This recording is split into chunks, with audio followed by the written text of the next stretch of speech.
Assalamualaikum warahmatullahi wabarakatuh. Om Swastiastu, Namo Buddhaya, salam kebajikan.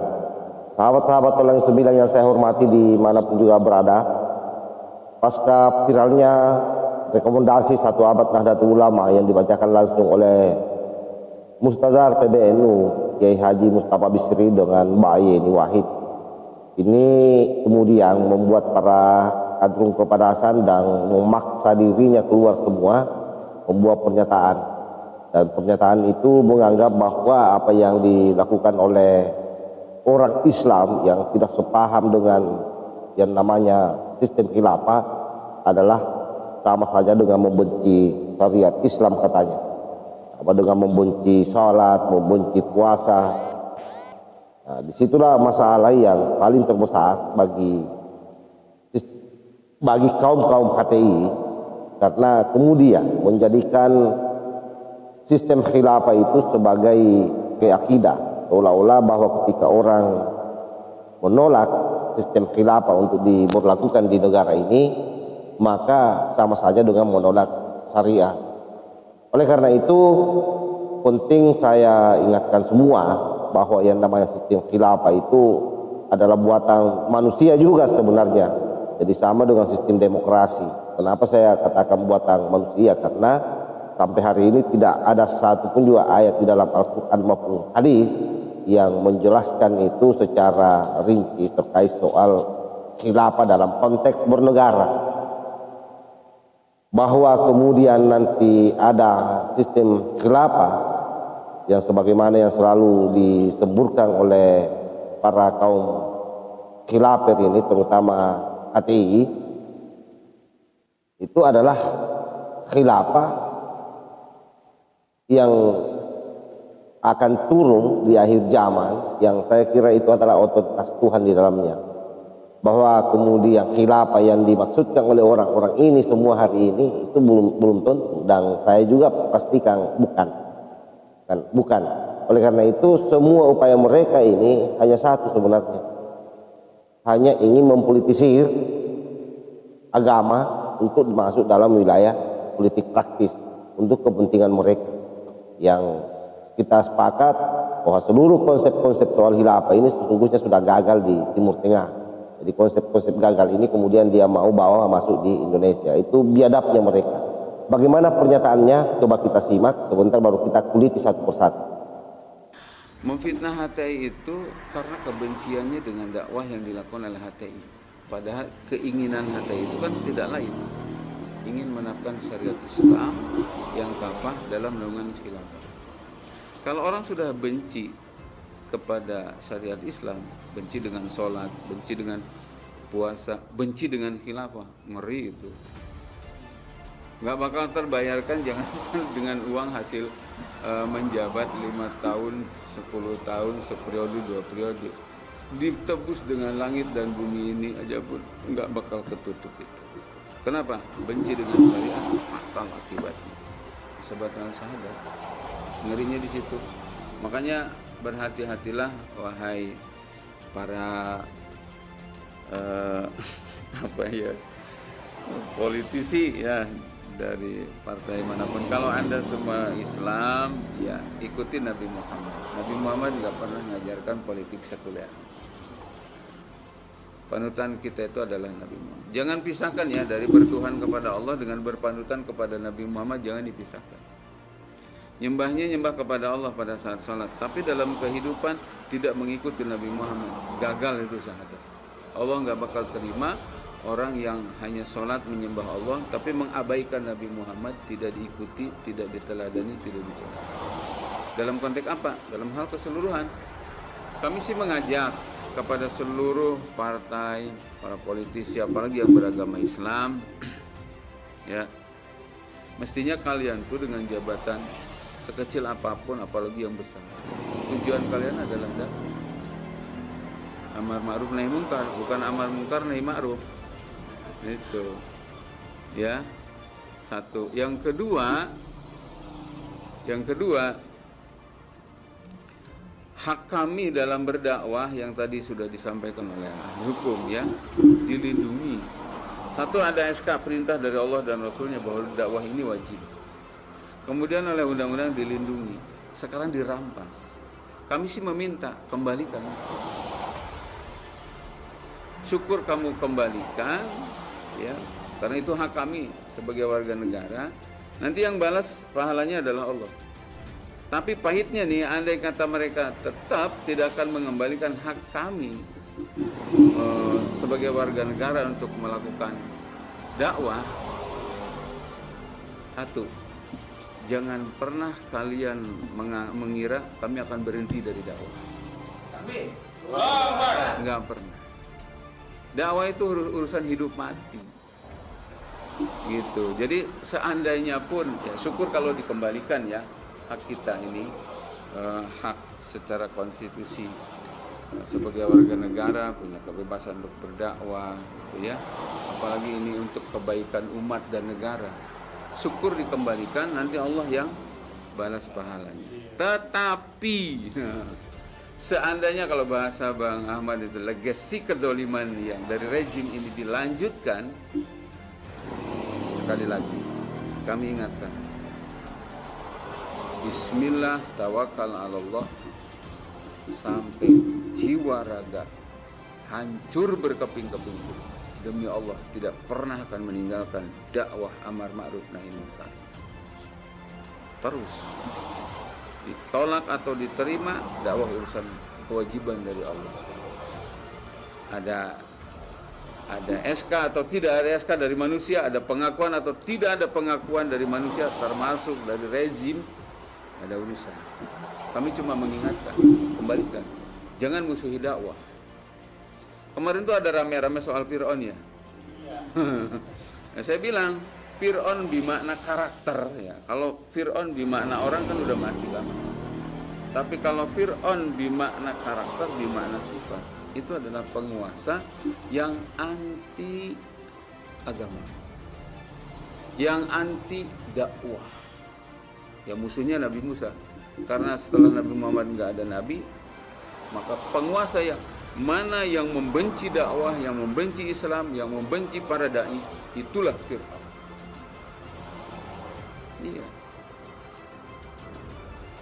Pertarungan antara iman dan kufur, antara hak dan batil, versi Fir'aun versus Nabi Musa, itu berlanjut hingga hari ini.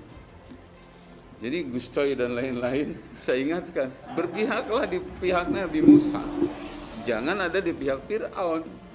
Gitu. Takbir. Nabi Musa sudah wafat, Fir'aun sudah mampus. Kita semua baca Al-Quran, di mana tempatnya Fir'aun, di mana tempatnya Nabi Musa. Kalau saya sebagai orang yang waras, santri waras saya ini, ya, santri waras dan santri ideologis, saya akan berpihak di barisan para nabi dan rasul. Kenapa? Karena itu yang setiap sholat saya minta, ihdinas siratal mustaqim. Baik, jadi ada setidaknya ada 9 poin yang Kadrung HTI ini sampaikan di dalam videonya. Poin yang pertama saya kira dengan poin ketiga itu sangat erat kaitannya. Jadi jangan sampai kemudian kata-kata ini membuat semua tertipu. Kenapa saya bilang semua tertipu? Karena dia menyampaikan dengan nada yang santun, dengan bahasa yang sangat sistematis, kedengarannya benar. Misalnya pengantarnya begini, membenci sholat, membenci puasa, membenci khilafah, itu sama saja membenci syariah. Nah pertanyaannya kemudian, siapa yang membenci sholat, siapa yang membenci puasa, dan siapa yang membenci khilafah? Kan tidak ada. Bahwa ada orang yang menolak khilafah, bahwa Nahdlatul Ulama secara kelembagaan menolak khilafah, itu bukan ujud-ujud penolakan itu muncul begitu saja, tapi berdasarkan pertemuan seluruh ahli fikih internasional di Bali yang menyepakati bahwa yang namanya sistem khilafah sebagaimana yang tertuang di dalam kitab-kitab peradaban lama itu sudah tidak kontekstual untuk hari ini. Dan saya kira memang hal tersebut kita juga harus sepakati secara utuh, bahwa memang sistem khilafah sebenarnya ini adalah merupakan produk politik dari masa ke masa, karena tidak ada yang pernah terjelaskan atau tidak ada hal yang real yang dicontohkan oleh Nabi satu sistem pemerintahan yang ada. kecuali sistem pemerintahan yang ada di Madinah. Dan konsep itu sesungguhnya bukan konsep khilafah ataupun yang dipraktikkan oleh Khulafaur Rasyidin. Itu juga bukan konsep khilafah, karena khilafah itu sebenarnya adalah bahasa Arab yang artinya sistem pemerintahan. Demokrasi juga adalah sistem pemerintahan. Jadi apapun sistem kerajaan itu juga sistem pemerintah. Seperti masa Abbasiyah, masa Umayyah itu dominan sistem kerajaan, sama dengan sistem kerajaan Utsmani misalnya. Jadi itu bukan khilafah itu. Nah, mereka ini ngomong kosong kalau itu semua dia klaim sebagai sistem khilafah. Makanya dulu di masa Umayyah, Abbasiyah, kemudian Turki Utsmani, kenapa orang gampang saling membunuh? Karena nanti dibunuh rajanya itu baru orang bisa jadi raja. Kenapa? Karena sistem khilafah. Jadi orang baku bunuh. Karena kalau tidak mati maka peralihan kekuasaan tidak terjadi. Nah, itu. Jadi semua ini politik. Itu harus digarisbawahi. Sehingga NU secara tegas dari awal Kiai Yahya Stakuf terpilih mengatakan bahwa jangan sampai terjadi polarisasi. Ya, itu kita semua manut dan siapapun pasti kita akan lawan kalau mencoba-coba melakukan polarisasi politik agama atau politik identitas di dalam konteks perhelatan politik di setiap jenjang yang ada. Poin keempat yang saya mau komentari, bahwa Nabi Muhammad sudah memberikan contoh, termasuk contoh di dalam menjalankan sisi kehidupan kita di dunia, tidak saja di akhirat. Jadi mereka kampanyenya adalah secara utuh menjalankan itu. Kalau mau secara utuh menjalankan itu, maka semua orang hari ini adalah dalam posisi bid'ah. Semua orang ada dalam posisi bid'ah, termasuk yang selalu menggaungkan bahwa bid'ah itu adalah haram. Dia juga sesungguhnya orang yang bid'ah. Karena kalau bicara secara menyeluruh di dunia, tidak saja dalam konteks ibadah yang saya maksud ibadah yang mengarah ke akhirat, bukan ibadah sosial di dunia, maka semua orang menggunakan bid'ah, termasuk alat-alat ini semua ini bid'ah ini, karena ini tidak pernah dipakai oleh Nabi. Termasuk mukanya ini yang bicara ini bid'ah juga, termasuk muka saya bid'ah karena tidak mirip dengan mukanya Rasulullah. Nah, maksud saya begini, jangan dicampur adukkan antara tauhid, akidah dan fikih, karena kalau itu dicampur adukkan maka pasti akan kacau. Tetapi lagi-lagi karena dia menyampaikan secara bahasa yang sederhana, bahasa yang terstruktur rapi, kecenderungannya benar. Bagi orang awam pasti membenarkan ini, atau setidaknya orang-orang yang tidak pernah belajar soal agama, tidak pernah nyantri di pesantren, tidak pernah dikader di NU, tidak pernah dikader di Muhammadiyah, tidak pernah dikader di Al-Irsyad atau seluruh organisasi-organisasi yang lebih awal berdiri sebelum Indonesia berdiri, maka pasti mereka semua akan membenarkan apa yang disampaikan oleh makhluk kecil ini. Itu. Dan yang paling gila adalah poin ke-6 dalam proses penyampaiannya yang saya catat. Dia menganggap bahwa negara ini adalah negara yang zalim, negara yang membenci dakwah. Yang kurang ajar. Hanya karena persoalannya HTI dibukukan. Iya, kenapa HTI dibukukan? Karena HTI mengkampanyekan sistem khilafah. Yang notabene sistem khilafah ini bisa merusak bangsa Indonesia yang sudah memiliki dasar negara yang namanya Pancasila.